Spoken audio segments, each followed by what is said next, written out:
In this lesson, we're going to be learning about system-generated variables and how we can use them in our enabling conditions.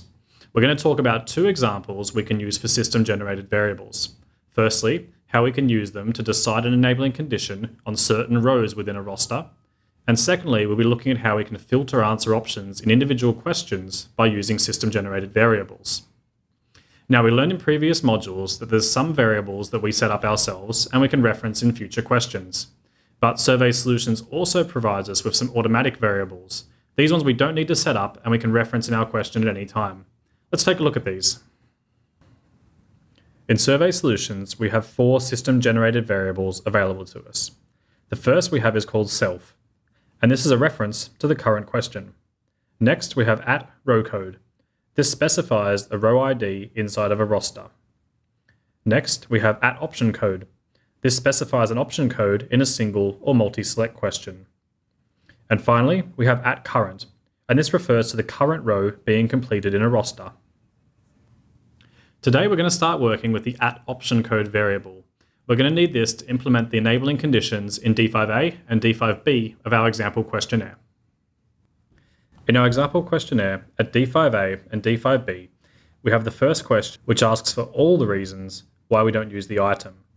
And then in D5B, we ask for the main reason.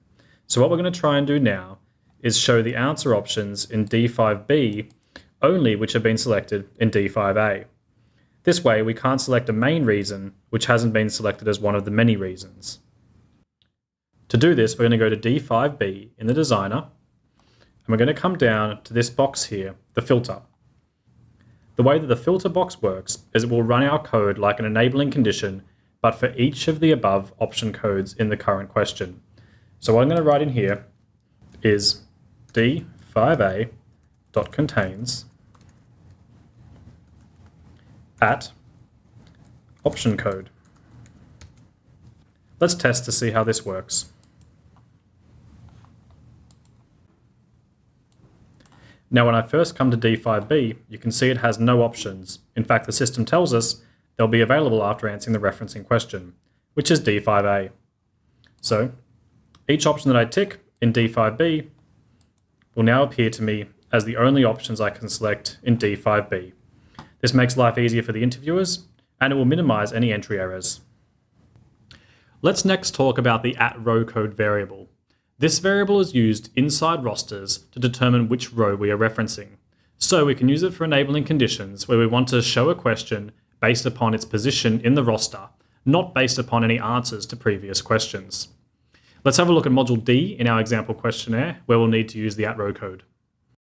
You may have noticed back in roster D that our final roster row is another specify row. And you may have also noticed that we have yet to put anywhere to specify this answer option inside of the designer.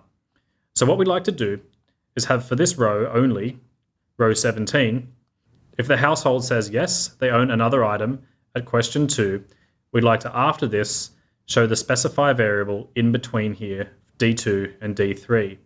But this should only show for row 17. Let's have a look in Designer. So first of all, I'm going to add a new question here, D2 other.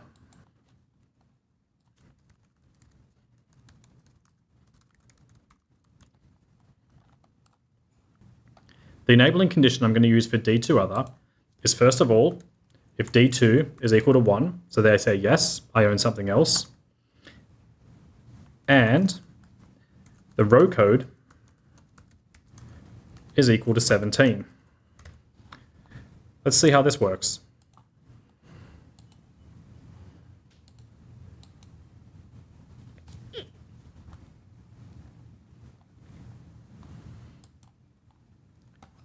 So in Module D, let's first of all make sure the other specified doesn't appear if I'm not inside my other specify roster row.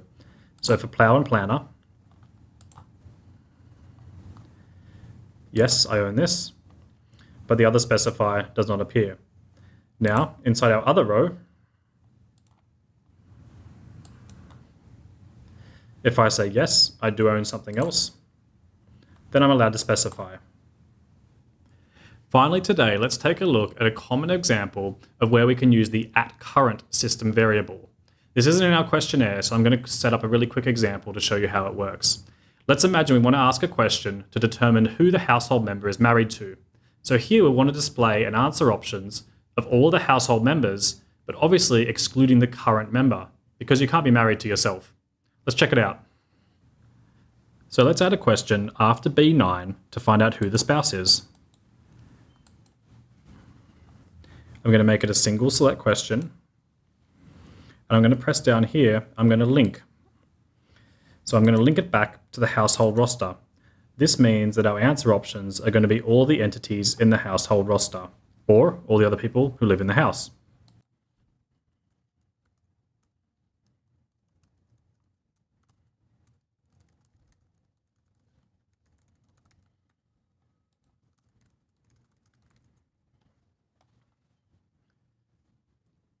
Now the first thing I'm going to do is only show question B9A if the respondent at B9 is married. That's code 2. So that's B9 is equal to 2.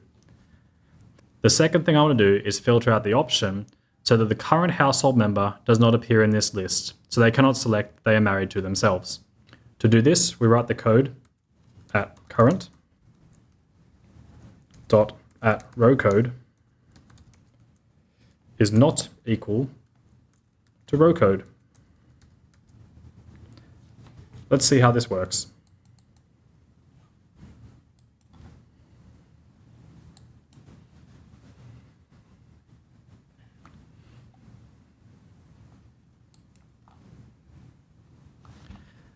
So at module B, I'm going to enter 3 people in the household.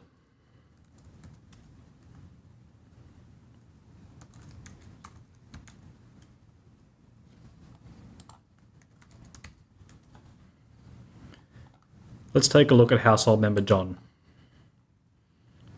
So we'll come down to B9 and say, yes, John is married. And at B9A, we ask who is the spouse of John. And we're only given the options Jane or Steve. That's all for this lesson. I hope you enjoyed learning about the system-generated variables in survey solutions. Join us next lesson, and we're going to look further into enabling conditions for rosters, learning about LinQ expressions.